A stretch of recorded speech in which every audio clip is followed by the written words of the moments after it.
Today I'm reviewing the Rode Wireless Pro Kit. And by the way, full disclosure, Rode, they did send me this kit for review purposes, but they didn't pay me for this review. They didn't tell me what to say. They don't get to see this video before it's published, and all opinions are my own about this Rode Wireless Pro Kit. So let's look and see what comes inside the box. You get two cases, one case that holds both transmitters and the receiver, which is also a charging case, and the other case is for all of your additional items like two dead cats, all the cables that you need for Android or iPhone, a TRS cable, the TRS cable for your DSLR or mirrorless camera, a USB Type-C cable, the USB Type-C cable for your data transfer, and also included is two other high-end lapel microphones with locking screws, so you don't ever need to worry about accidentally pulling out the lapel microphone 3.5 millimeter plug out of the transmitter, so that's very nice as well. It also comes with two windscreens for the lapel microphones and three dead cats, just in case you lose one. Now let's do a quick little talk about 32-bit float audio versus something like 24-bit audio. For those of you that don't know, the number of bits in a PCM stream determines the dynamic range and how small or big the divisions are of that dynamic range. The conventional 24-bit audio recording will give you something like 144 dBs of dynamic range, which is truly a lot of dynamic range, and a 32-bit float audio recording can get you up over 1,600 decibels of dynamic range, but that's due to its float format. Now, when you compare it to something like 16-bit, which gives you 96 decibels of dynamic range, and by the way, speaking of dynamic range does not refer to the frequency response of a recording. It's the amplitude. Now, with 32-bit audio, you can restore audio to 0 dBFS, which prevents clipping, while non-float 24-bit or 16-bit cut off the audio anything above 0 dBFS. So, why is this important? Well, 32-bit float audio will save your data or bits on extremely quiet portions of an audio recording that's still recoverable in post. Now, you might think that 32-bit float audio is something new, but it's actually been around for quite some time now. It's only been recently being used in consumer audio recording formats. Now, this is a big one here. Is there an audio quality difference between a 32-bit float audio versus 24-bit? And I would say no. If both are being set up correctly, such as microphone placement and recording technique.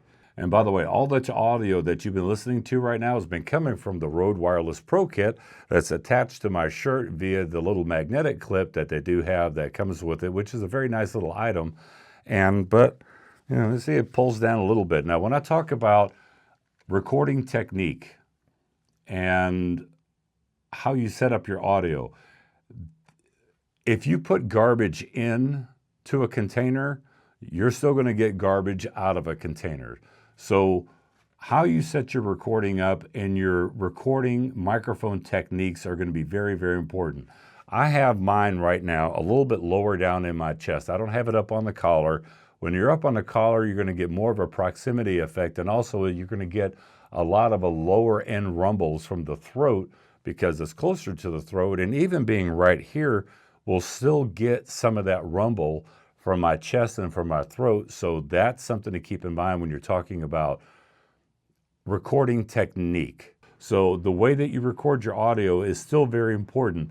The nice thing about 32-bit float audio is it gives you a lot more leniency for the people that are not very well versed on audio recording and their proper technique and proper setup for audio.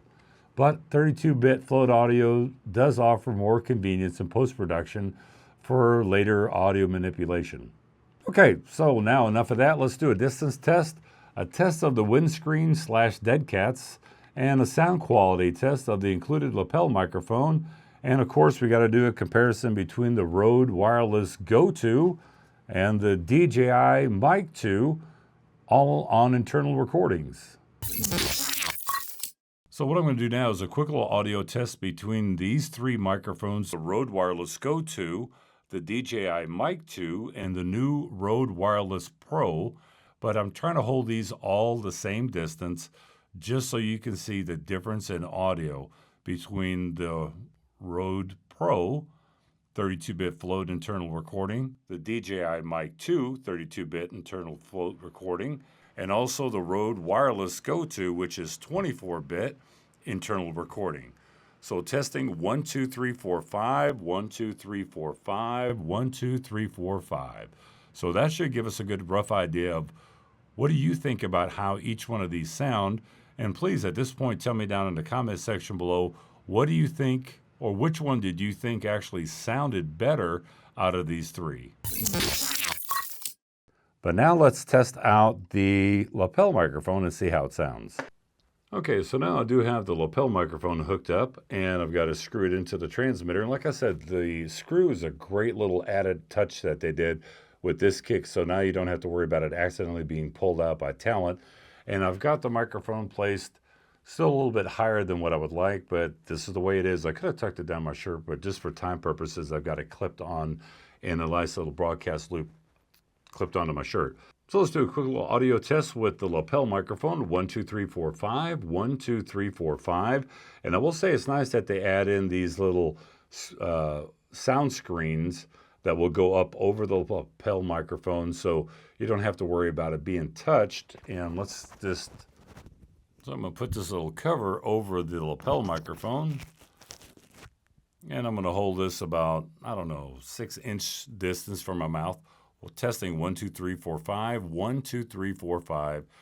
And I do like the clip on this because the clip does have some slots in it, which allows you to do a nice little broadcast loop with the lapel microphone, so you don't have to worry about the cable being tugged so much when it's going to the capsule part of the lapel microphone. So a broadcast loop is very nice, and it does have the little slots in it so you can push the cable in.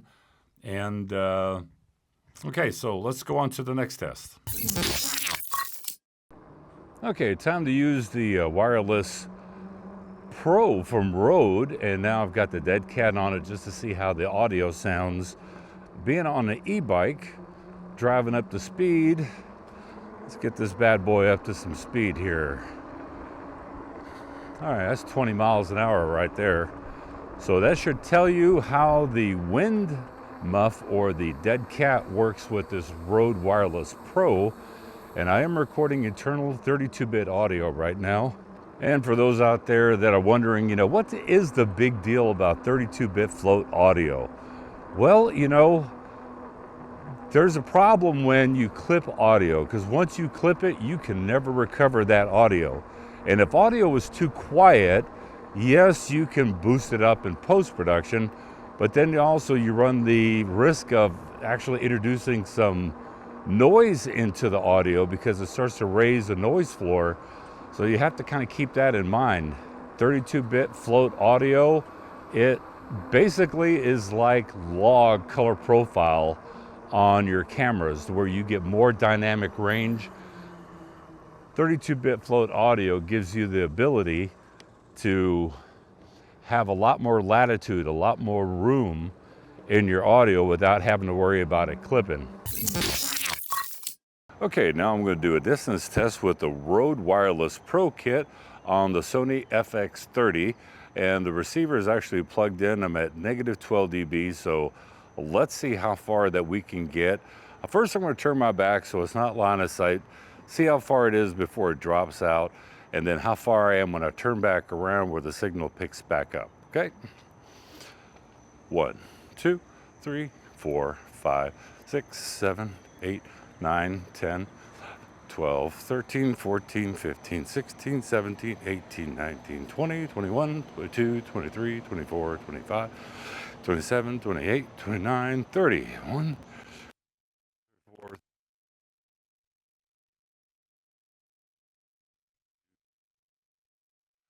6,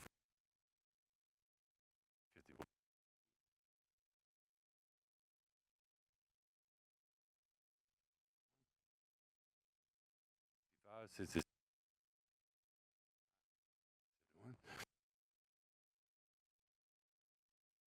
75. So I'm 75 times 3-foot steps. So that gives us what? 150, 175, 250 feet. So I'm 250 feet away from the camera, Now I'm back line of sight just to see how the transmitter is to the receiver. Excuse me, allergies are killing me today. It's a little bit overcast, as you can tell from the video image, but does the audio pick up pretty far? I would never ever use something 250 feet out. That's just me. More than likely, this would probably be the biggest distance that I would ever use a wireless microphone from the camera. But, you know, a lot of people would like to see the distance test, so here it is. 1, 2, 3, 5, 6, 7, 8, 9, 10, 12, 13, 14, 15. That's roughly what, 45 feet? So 45 feet, yeah, that's good enough for me. So range test, did it drop out? Well, we'll have to check it and see when did it drop out. I imagine it will, especially with my back turned, but line of sight, it should have picked it back up. Okay, so let's talk about the pros and cons of this Rode Wireless Pro Kit, the elephant in the room, 32-bit float audio. It is a great addition that Rode has done with this to be able to record 32-bit float audio, but remember, it only records it internally into the transmitter, not when you're sending it to a receiver into your camera. Another great feature is the Pro Kit has timecode, which is great for those of you that want or need timecode for any of your film projects or documentaries. Storage.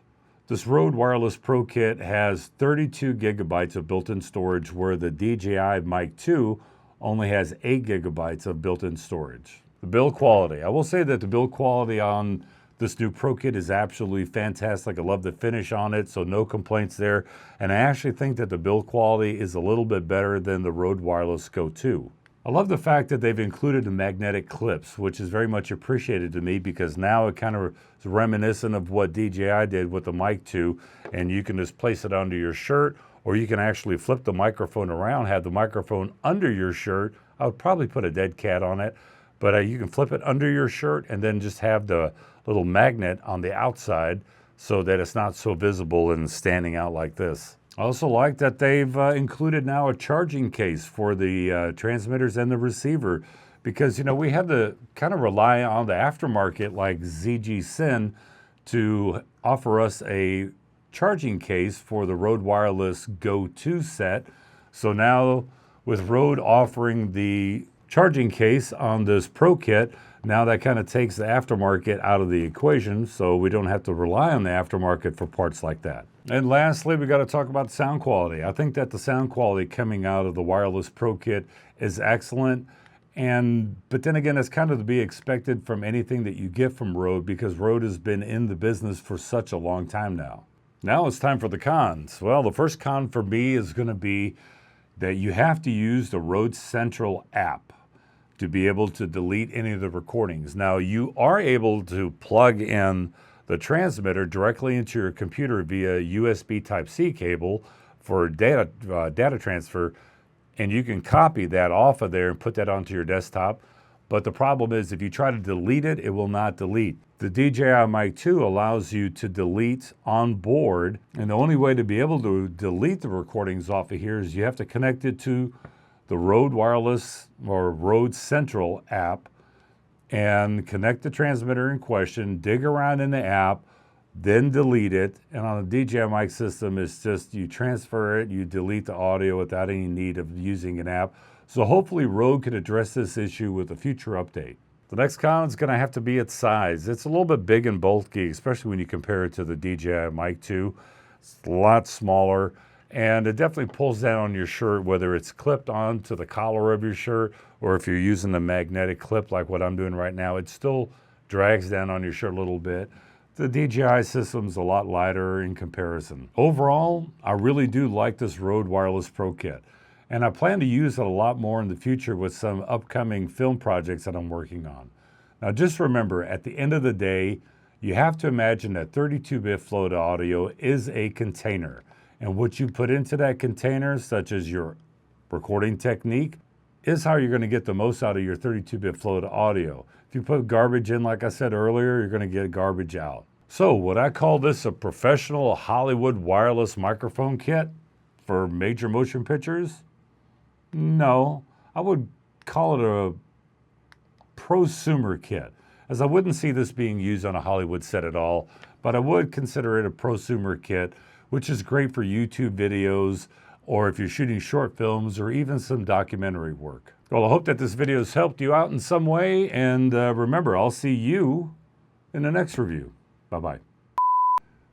Now it's time to talk about the pros and cons of this Rode.